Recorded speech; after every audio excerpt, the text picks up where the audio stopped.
नमस्कार। आज के इस एक्सप्लेनर में इन्फ्लेमेटरी बाउल डिजीज यानी आईबीडी की कॉम्प्लेक्स दुनिया और गट पैथोलॉजीज का एक डीप डाइव विश्लेषण करेंगे। देखिए, आईबीडी डाइजेस्टिव ट्रैक्ट की एक ऐसी क्रॉनिक सूजन है जो पिछले कुछ दशकों में एक सचमुच बड़ी मेडिकल चुनौती बन चुकी है। तो बिना वक्त गवाए सीधे इन कॉम्प्लेक्स मेडिकल कॉन्सेप्ट्स के अंदर चलते हैं। ये सफर बेहद दिलचस्प होने वाला है, जहां इन बीमारियों के हर पहलू को बिल्कुल बारीकी से समझा जाएगा। चलिए शुरू करते हैं। इस विश्लेषण का स्ट्रक्चर 5 मुख्य हिस्सों में बांटा गया है। पहले आईबीडी पैथोलॉजीज का इंट्रोडक्शन देखेंगे, फिर एनाटॉमिकल डिफरेंसेस और उसके बाद पैथोलॉजी और कॉम्प्लिकेशंस पर जाएंगे। चौथे चरण में डायग्नोस्टिक्स और मेडिकल मैनेजमेंट समझेंगे और अंत में सर्जरी और ह्यूमन बॉडी पर इसके सिस्टेमिक फुटप्रिंट को कवर करेंगे। तो बेसिकली मैक्रो एनाटॉमी से लेकर ठीक सेलुलर पैथोलॉजी तक का ये पूरा सफर रहेगा। तो पहले भाग से शुरुआत करते हैं। Section 1 introduction to IBD pathologies. यहाँ से इन दोनों मुख्य बीमारियों का एकदम head to head clinical comparison शुरू होता है। इन्फ्लेमेटरी बाउल डिजीज के सच कहूं तो दो ही मुख्य स्तंभ हैं। एक तरफ है क्रोन्स डिजीज और दूसरी तरफ अल्सरेटिव कोलाइटिस। दोनों ही ऑटो इम्यून गट पैथोलॉजीज हैं। अब शुरुआती दौर में इन दोनों बीमारियों के लक्षण एक जैसे लग सकते हैं, लेकिन जैसा कि आगे क्लियर होगा, इनका प्रभाव, इनका बिहेवियर और इलाज का तरीका एक दूसरे से लिटरली जमीन आसमान का अंतर रखते हैं। इन दोनों के बीच का डिफरेंस समझना ही किसी सटीक क्लिनिकल डायग्नोसिस के लिए सबसे पहला और सबसे क्रूशियल कदम होता है।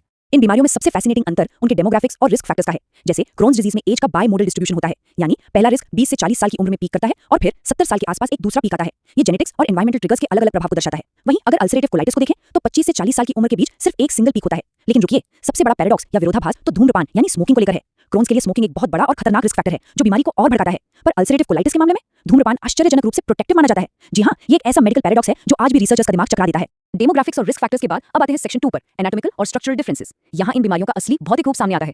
इन बीमारियों का फैलाव एकदम अलग ढंग से होता है। क्रोन्स डिजीज में स्किप लीजन्स देखने को मिलते हैं। इसका अर्थ यह है कि पाचन तंत्र में बीमारी वाले हिस्सों के ठीक बीच में बिल्कुल स्वस्थ आंत यानी कंप्लीटली हेल्दी बाउल के हिस्से भी मौजूद होते हैं। ये मुंह से लेकर रेक्टम तक कहीं भी स्ट्राइक कर सकता है, पर मुख्य रूप से टर्मिनल इलियम को पकड़ता है। इसके ठीक विपरीत अल्सरेटिव कोलाइटिस का स्प्रेड कंटिन्यूअस होता है। ये हमेशा रेक्टम से शुरू होता है और बिना रुके किसी नदी के उफान की तरह ऊपर की ओर बढ़ता है। यहाँ बीच में कोई हेल्दी टिश्यू नहीं छोड़ता, सीधा कंटिन्यूअस स्प्रेड। बीमारी टिश्यू में कितनी गहराई तक उतरती है, ये एक बेहद निर्धारक अंतर है। क्रोन्स डिजीज ट्रांसम्यूरल इन्फ्लेमेशन पैदा करता है। इसका मतलब है सूजन आंत की पूरी दीवार के आर पार सभी लेयर्स को छेदती हुई निकल जाती है और इसी गहरी सूजन की वजह से क्रीपिंग फैट बनता है, जहां फैट सेल्स इन्फ्लेम्ड बाउल को पूरी तरह घेर लेते हैं। इसी गहराई के कारण फिस्टुला यानी नसूर बनने का खतरा सबसे ज्यादा होता है, क्योंकि इन्फ्लेमेशन आसपास के ऑर्गन्स तक रास्ता बना लेती है। लेकिन अल्सरेटिव कोलाइटिस का नेचर अलग है। इसमें सूजन सिर्फ सबसे ऊपरी सतह यानी म्यूकोसा और सब म्यूकोसा तक सीमित रहती है। ये डीप पेनिट्रेट नहीं करती, पर सरफेस को इतना नुकसान पहुंचाती है कि आगे चलकर सूडोपॉलिप्स यानी स्कार टिश्यू के उभार बन जाते हैं। एनाटॉमी के इस मैक्रो लेवल से आगे बढ़ते हुए अब चलते हैं सेक्शन 3 की तरफ, पैथोलॉजी और सीवियर कॉम्प्लिकेशंस। यहाँ माइक्रोस्कोपिक एविडेंस और अचानक उत्पन्न होने वाली इमरजेंसीज को देखेंगे।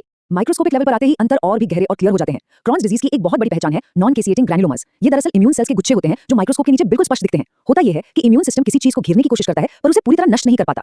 इसके लक्षण अक्सर अक्यूट अपेंडिसाइटिस की नकल करते हैं, इसलिए इनिशियल डायग्नोसिस काफी ट्रिकी हो जाता है। दूसरी तरफ अल्सरेटिव कोलाइटिस में क्रिप्ट एब्सेसेस देखने को मिलते हैं, इंटेस्टिनल लाइनिंग में पस से भरी हुई छोटी-छोटी पॉकेट्स। इन्हीं एब्सेसेस के फटना और सतह के छिलने के कारण इसका सबसे आम लक्षण खूनी दस्त यानी ब्लडी डायरिया होता है। यहाँ एक अत्यंत गंभीर literally life threatening medical emergency पैदा होती है, जिसे टॉक्सिक मेगाकोलन कहते हैं।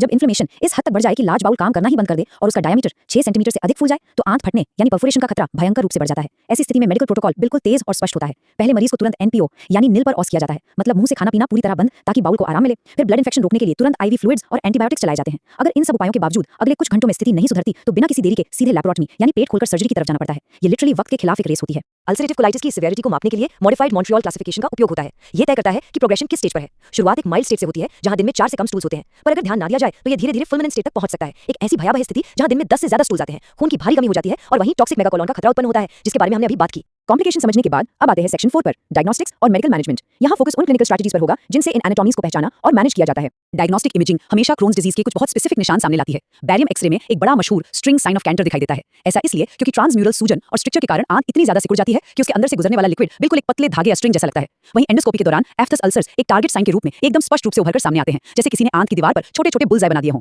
क्योंकि दोनों बीमारियों का रूप अलग है, इनका मेडिकल मैनेजमेंट अप्रोच भी बिल्कुल अलग ढंग से काम करता है। क्रोन्स डिजीज की गहराई और उसके एग्रेसिव नेचर को देखते हुए एक टॉप डाउन अप्रोच अपनाया जाता है। इसका मतलब है शुरुआत में ही स्टेरॉइड्स और मोनोक्लोनल एंटीबॉडीज जैसी हेवी दवाइयों का उपयोग होता है। मोनोक्लोनल एंटीबॉडीज लैब में बनी ऐसी दवाइयां हैं जो सीधे इम्यून सिस्टम के स्पेसिफिक टारगेट्स पर हमला करती हैं। एक बार सूजन कंट्रोल में आ जाए, फिर डोज धीरे-धीरे कम की जाती है। इसके ठीक विपरीत अल्सरेटिव कोलाइटिस में स्टेप अप मेथोडोलॉजी चलती है। क्योंकि ये सुपरफिशियल बीमारी है, शुरुआत हल्के एएसए डेरिवेटिव्स और बेसिक एंटी इन्फ्लेमेटरी से होती है और केवल जरूरत पड़ने पर सीढ़ियां चढ़ने की तरह दवाइयों की ताकत बढ़ाई जाती है। मेडिकल प्रबंधन को समझने के बाद अब इस विश्लेषण के आखिरी चरण सेक्शन 5 पर आते हैं, सर्जरी और सिस्टेमिक फुटप्रिंट। जब दवाइयां हार मान लेती हैं तो सर्जरी की बारी आती है और यहाँ दोनों में एक बहुत निर्धारक अंतर है।